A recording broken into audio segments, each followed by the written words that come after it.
In an instant, the whole atmosphere changed. I fumbled for the flashlight. The park no longer felt the same. It was hard to describe. It felt like the place around me changed the instant the streetlight went out. I jumped to my feet and looked around nearby. Nothing seemed out of the ordinary, but I couldn't stop the feeling of dread I felt creeping into my mind. I tried to shake off my unease and walked into the darkness. I kept walking and walking, but it felt like I was moving nowhere. Everything looked alike, just darkness and the black fog around me, endlessly like a loop. Everywhere was dark.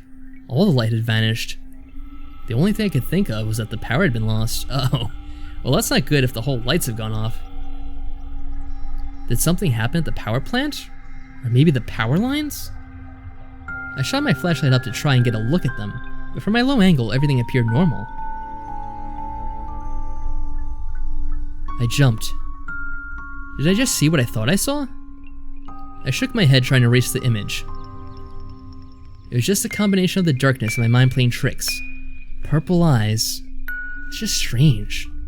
Too unrealistic. I let out a dry laugh. Could I really disregard anything? Something unnatural was already happening. So another unnatural thing wouldn't really be that strange now, would it? I kept walking. I wanted to see how far the power outage had reached.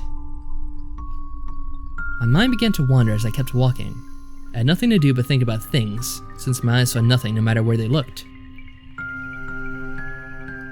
It didn't take us long this time to finally arrive at what made the scream, or rather what was left of it. Oh, we're flashing back to this again. Game does like its flashbacks, doesn't it? Sierra screamed as soon as she saw it and dropped her flashlight so she could cover her eyes. I gulped and Riker shook. Joan did not react, but that was because she couldn't see what we were seeing. We continued to stare at what was in the center of the beam of his flashlight with a hard and emotionless look. It was a person from the town. They were part of one of the exploration teams. The poor man's face was half ripped off. Yeah, we've been through this before. Like twice even. Was that really the work of the wolves? Yeah, we considered that it might have been someone else. A person, maybe? I don't know. We continued walking, and after a short while, we encountered two more bodies. One was like the others. The last one, however, was a woman's corpse. It was different. Her face was completely torn off. Yes, we've been through this before. Looked at her clothes. They seemed standard, but it didn't look like something you'd go into the woods wearing. It was purple blouse and skirt. This is even worse. And that other corpse, it was so different from the others. They didn't seem to be a member of the exploration group, so just who were they? It almost seemed like it should have been Antoinette's corpse, but that doesn't really make a lot of sense because we saw her alive. I don't know. Really weird stuff. Are we seeing things in the shadows that shouldn't exist? Kinda seems like it. And then I saw something. First a blip, and amongst the trees we saw a woman that appeared like Antoinette. Alright, I'm gonna kinda skip past this part because we've read it twice now, haven't we? Yes, we know. Yes, a large black wolf that wasn't a wolf, but it seemed like a dog, but then it wasn't a dog either because the dogs were all right. A lot of contradicting stuff.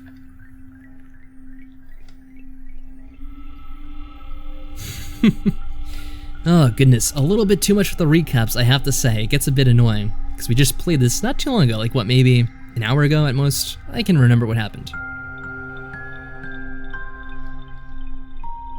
Those wolves, why are there so many of them? But they weren't wolves, they might have been dogs, but then again they weren't dogs even. I think, maybe. Oh yeah, the car. So this is the part that I think someone might have missed before. When we saw a car coming towards us. Yuri and I both went to the side of the road as we watched the light getting closer and closer until we were both blinded by the headlights of the black truck. It was traveling slow, almost at a snail's pace. I gulped, honestly. I was worried that someone, about who could be driving it. Are they pulling over? I was really getting worried now. I didn't bring anything like a weapon. I think they're just going slow all the time. Finally, I got close enough to get a good look. I pointed my flashlight at the truck and then they stopped. The truck died. I glanced at Reed. He was stone-faced still. I wish at this moment I had his detachment, since right now the only thing going through my body was fear. This is strange. Reed and I walked up to the truck. Reed shined his flashlight inside the truck, and there was no one inside. Who was driving this just now? No one. Ghosts? Don't be silly, though. I really don't like this truck. I want to get away from it as fast as possible. Reed smashed open the window and locked the door. What are you doing? Having a look inside. The key was still in the ignition, but the truck was off. There didn't seem to be anyone at the wheel recently, but the truck had been on. That much was clear. It was still warm, in fact. Hey, look at this. I wasn't sure I wanted to, but nonetheless, I looked at where Reed was pointing. It was on the back of the seat cushion near the base. Is that? Please tell me it isn't. Yeah, it's blood. I stepped away from the truck, shaking my head. This is getting too much. First the darkness, now a ghost truck, and finally blood. And then there is that truck. Just where did it go? And what about the driver? What happened to them? How is the truck moving on its own? That part, I don't know if you guys would have ever read this. I think it's a short story by Stephen King, and it also was like a made-for-TV special. It's called The Langoliers. And it kind of reminds me of that because there's an incident that happens on a plane where there's this red-eye flight, and for those of you that don't know what a red-eye is, it's a late-night flight that leaves like either very late at night or in the early hours of the morning and arrives like after dawn. And what happens in that movie is the people are on the plane, and what happens is they all go to sleep, or some people go to sleep or whatever. It's kind of, I kind of don't really remember because this was 20 years ago probably. But they're on the plane. Eventually this guy wakes up and he sees that the plane's almost completely empty. And what happens was they went through this trans-dimensional portal where anyone that was awake at the time died instantly, and the people that were asleep carried over and made it to the next day, which, there's more to that movie, but I think that's enough for now for you to get the gist of what it's about, which is kind of eerie. It kind of reminds me of that a bit, at least with the car. There were so many mysterious things happening, it was hard to keep track of them all. But one thing I could take away, they're Pac-Man, yes, someone saw the movie, I see. But one thing I could take away from it all was the peacefulness was gone. The darkness held some kind of danger, be it humans, animals, or something else. People were dying. It was strange. Before, when the streetlights were on and houses held electricity, I felt safe. But now in the complete darkness with only my flashlight, everything felt sinister. Like any moment something had come from the darkness to swallow me up. My eyes flew open, I instantly went on alert. I heard it. Footsteps from behind. I spun around and pointed my flashlight at the darkness. There was nothing there. Had I imagined them? No, I was pretty sure I heard footsteps. I turned around and took another step forward. I heard an echo on the tar road. Someone or something was behind me. I shined my flashlight behind me again. Still, there was nothing but visible there. Is anyone there? I knew it was probably hopeless to call out. After all, if they were following me, they surely would not answer. I started to weigh my options. I could run towards them or away. I was curious as to what was following me, but also afraid of it. It clearly didn't want me to catch on. It wanted to remain hidden in the darkness. I was snagged by the shoulder. I jumped at least a foot into the air. Of course it was Riker. Wow, that was pretty amazing. Riker. I growled. How dare you scare me like that? Sorry, man, I couldn't resist. I let out a sigh. So it was you the whole time. That's a relief. The whole time? What are you talking about? I just came up to you since you were all, is anyone there? I then noticed in Riker's hand a flashlight. I frowned. Whoever, or whatever was following me wasn't using a light. Something wrong? I shook my head. Hopefully whatever it was, they would leave me alone now that Riker was here too. It's nothing, I hope. Are you sure you're okay? You don't look so good. Why come back to my place? My folks would like to see you again anyway. I nodded. Maybe that was all I needed, some rest. Hopefully it was my mind playing games with me. Just hopefully. I glanced one last time behind me. There was nothing there. Nothing at all, only endless darkness.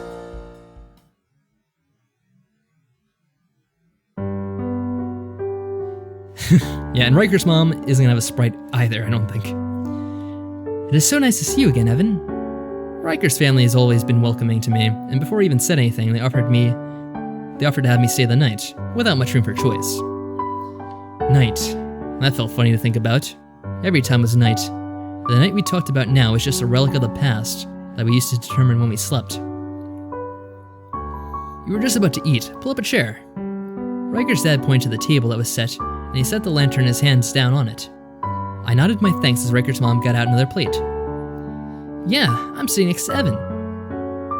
Since when did you get so authoritative, Squirt? Riker... What's this supposed to be saying? Oh, Riker tapped his little sister on the nose. I don't know how they got that confused.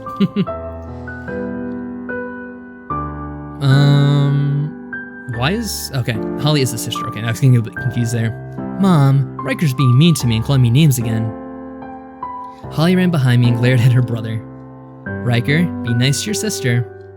When she stops being a brat, I will. We all sat down and began to eat. Holly moved her chair closer to mine and smiled up at me. I could see Riker seething out of the corner of his eye, out of my eye. I couldn't help but to chuckle. I remembered why I liked coming here. It was always exciting. The family felt so warm and inviting. They felt real. I remember when my family was like this. Before Alana went off to college, before she met him, before this all happened. Is something wrong, Evan? I shook my head. I didn't want to ruin their happy life with my problems and worries. We finished eating, and we all helped with the cleanup. Even though they tried to stop me since I was a guest, I insisted on helping. I stood in Riker's room gazing out the window. What are you looking for? I'm not sure. Well, my folks want to play games with you, since it's been a while since you've been over. How can your family think of that stuff with this stuff happening outside? I don't know. I guess we could be all gloomy about the whole thing and be worried, but what's that gonna change? What's having a depressed mood gonna do for us? Why not try to be happy and forget? Why not try to forget it and be happy? If only for a little while longer. Riker was saying made me think of the party we tried to throw at the school to cheer people up. Maybe this was the same? Come on, we don't want you to join in. Just like the old times. Did I really have a choice? I was about to turn away from the window, but then something caught my eye. Standing next to a tree, I could have sworn I saw something. The faint glow of someone's light. But by the time I got a second look, it was gone. How often does that happen? All the time in this game so far. I shook it off. I was probably just going crazy from the stuff that had happened. I felt someone tugging on my sleeve. Come on, please join us. Maybe a little while to relax was all I needed. Please, Evan. How could I say no to a pouting little girl? In the end, I surrendered and was let out of the room. Beware the puppy pout. The strongest weapon known to man. We laughed and headed into the living room to join in on the fun.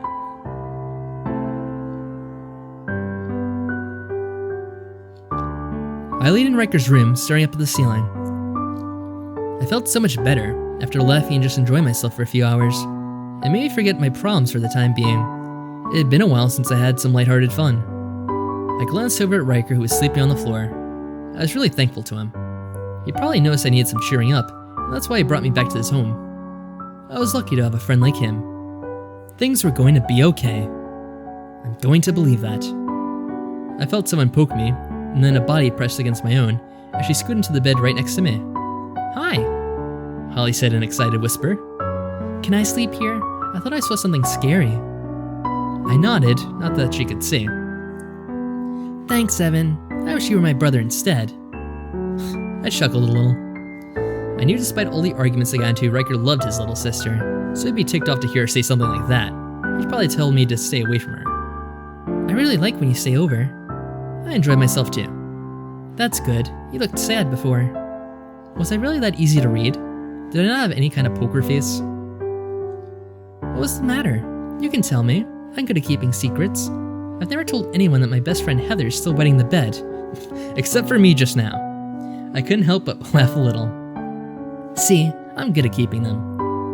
Well, I got into a fight with my dad and also my girlfriend. Fighting isn't good. Violence is not an answer. Not that kind of fight. It was with words, so it was more painful. Sticks and stones may break bones, but words will never hurt you. If only that was true. So you're on bad terms now? Yeah. There. I felt like the little kid, with Holly petting my head. I'll make a wish for you. A wish for you to make nice with your dad and your girlfriend. It will surely come true. What makes you so sure? Because I've been such a good girl. I know I'm gonna get rewarded, but I want to use it on you. You look so sad. I want you to be happy. Thanks. Everyone deserves to be happy. I'm already happy, so I want to make others happy. I smiled at her and petted her head just like she had done to me before. Thank you. I turned off the flashlight. I didn't want her to see the expression that was on my face. I was near tears over something so silly. It was pathetic. Be happy, Evan. Smile. Even though I knew something like that was pointless, it gave me hope. It made me feel like maybe there was a chance to fix what I lost. Maybe things aren't that bad after all. Maybe. Good night, Evan. Good night, Holly.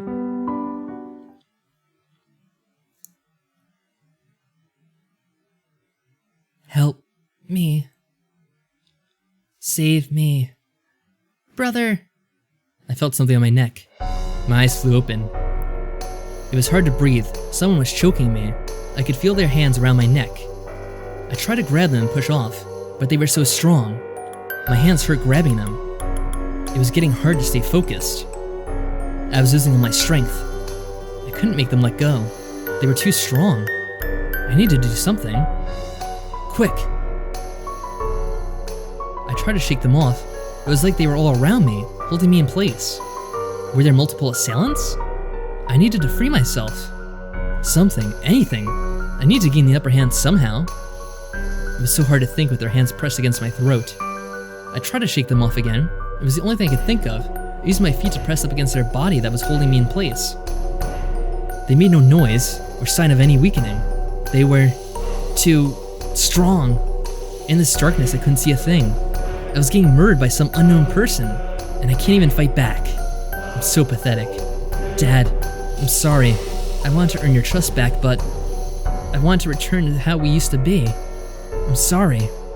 Sasha, I wanted to spend more time with you, to experience all love has to offer with you. But I'm sorry. I couldn't even fight back anymore. My arms just fell lazily to my sides. My left hand fell on something hard. The flashlight. It was my only chance. I flipped the switch, sending a bright light out, blinding myself in the process. I heard a woman scream, and the pressure around my neck was gone. I took a few deep breaths and then snatched up the flashlight. I quickly scanned the room with it. My attacker was gone. What's going on? Riker bolted awake at the noise and the light flashing everywhere. I put my hand to my throat. I could still feel where they pressed. Even if I wanted it to just be a nightmare, I knew that it wasn't the case. I was just attacked. What? I know. Someone tried to strangle me. Seriously? You're not just joking, right? I shook my head. I wished I was. Hey, Holly, are you okay? I nudged Holly. She didn't move. No. I started checking for a pulse. There was none. I shined my light on her. Hand marks were around her neck. The attacker had went after her first. What's wrong? Riker instantly noticed my change in composure. Evan! He jumped up and went over to the bed. He shook his head over and over again. Tears started to well up in his eyes. No! He shook Holly. Come on, Squirt. Come on. Respond. Respond, damn it! Damn it! Who would do this? Riker looked at me hoping for an answer, but sadly I had none. Could you leave? Riker was on the verge of bursting into a rage and bursting into tears. I nodded. He wasn't trying to be mean. He just didn't want to embarrass himself in front of me. I stepped out into the hallway. If the attacker fled this room, they could still be in the house. I decided to go and check on Riker's parents. I shined my light all around the room. I saw nothing out of the ordinary. I walked over to their bed and pulled the covers off. I frowned. How was I going to tell Riker? Not only Holly, but his parents too. Damn it!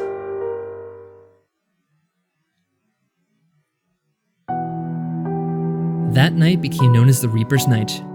Not just Riker's family, almost 1/5 of the town died that night. Just what happened was a mystery, How could so many people die in a short span like that? Everyone was on alert now. No one felt safe, and with good reason. Last night people had their doors locked, but somehow someone had gotten inside, just like with what happened at Riker's house. Seeing what happened to Riker made me want to make amends with Dad, so that was how I learned of this, by eavesdropping on their meeting. The doors opened suddenly and I got caught. What are you doing? The door looked less frightening than Dad's face, so my gaze naturally fell upon it. Well, I wanted to talk to you, Dad. I'm far too busy. Dad started to walk away, but I grabbed his shoulder. No, we're talking now. I let go when he shot me a furious glare. Fine, you have 5 minutes. I don't want a relationship to be like this. I don't want it to end like this. I don't know what the future holds, but I want to be in a good relationship with you, Dad. I'm sorry for all the trouble I've caused and all the bad deeds I did. However, I can't say I'm sorry for the theft incident, since I refuse to apologize for something I had no involvement in. Is that all? Are we done here? Dad began to walk away. Wait, Dad! He didn't stop. I pounded my fist against the wall. He still won't listen to you? Yeah. Then all is as it should be. What? You are a thief. I didn't steal anything from the... I'm not talking about that. I'm talking about before. The darkness, or do you deny all your crimes back then as well? I shook my head. No, I admit to all those things I did. Wait, you believe me? Of course I do, since I was the one who set you up. Oh, she admits to it too? Oh man, I really hate this woman. I really, really hate her. What? Why? Because justice demands it. I restored balance. You needed to pay for your crimes, and now you are. Your punishment is the loss of relationship with your dad. I think it's a little soft, but I'm not gonna press for more. Why would you do this? The world operates on balance. You're upsetting it by committing bad deeds and not getting punishment. Be thankful the world likes you to give you such a light punishment. You're messed up. I will make sure there's balance in this world. No good deed goes unrewarded, and no bad deed goes unpunished. You have a really perverted sense of justice, Pitch. Just saying. For something so stupid, you did that.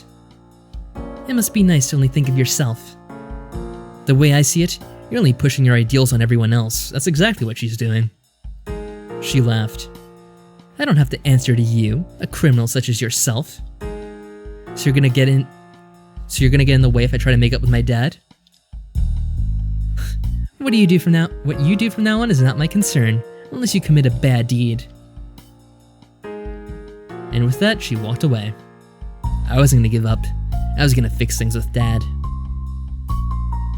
You do that, Evan. You do that.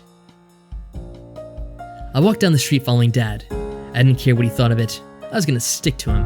I was gonna get him to forgive me and trust me again. Just what was he doing anyway? What are you doing, Dad? If you must know, I'm checking up on everyone and making a list of who survived the night. Dad was always so prepared and on the ball. I should have known he was doing something important. As we went door to door, I tried to talk to Dad, but for the most part he shut me out. Most people refused to see Dad and only talked to him through the door, telling him to go away. From what I gathered, most houses lost only 1 or 2 people, so that each house still was left with at least 1 living person. Also, not every house was hit. It was a strange pattern. I frowned. Would another Reaper's night happen? What if Dad or I got attacked? I don't want one of us to die and a relationship to end like this. Dad, talk to me, please. Evan, I'm gonna let you tag along. Don't make me force to stop you. I just want to talk. I already gave you a chance. No, you didn't. I know I've screwed up before. I know that. I know I've let you down and broken your trust a lot. But I'm your son. Can't you just forgive me like normal? It's like demolition. What? When construction crews demolish a house, do you think it takes one swing of the wrecking ball? No. It takes a few swings, each swing doing more and more damage to the foundation, until it breaks completely.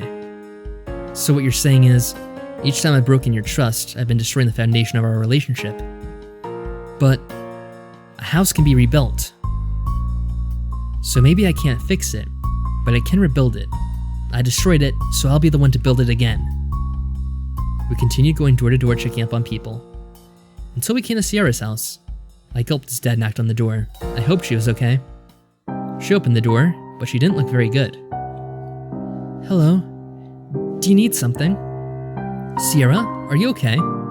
She nodded slowly. Your mom is still not back? Yeah. Don't worry, I'm sure she's fine. Hopefully. She'll be back soon. If not, I'll go out and look for her myself. Well, we already gave it a shot and it didn't work out so well, but I guess we didn't tell them. Thanks. Do you need something? Just checking up on you, making sure you're fine. Sierra, you don't look okay. I'm fine, really. She closed the door. We walked away from her house and headed to the next one. Dad? Evan? No, I won't take no for an answer. I don't want things to end like this. I don't want us to be fighting. Holly died without knowing how much Riker cared for her. He's broken up because he never told her. I don't want to be torn like that, or you to be. So here goes. I care about you, Dad. I'm sorry I broke your trust. Please forgive me. I bowed to him in respect. I was really sorry. I wanted him to see it. I wanted him to understand. I was suddenly pulled into a hug. You just don't get it. He started laughing. This is a good sign, right? The reason I'm mad at you is because I care about you. Because it hurts me when I see you throwing your life away. Because I love you. So promise, no more stupid actions which include dangerous stunts and getting into trouble. I'll try. I can't promise you I won't screw up, but I'll think more about myself and my safety. He put me into a headlock and gave me a noogie.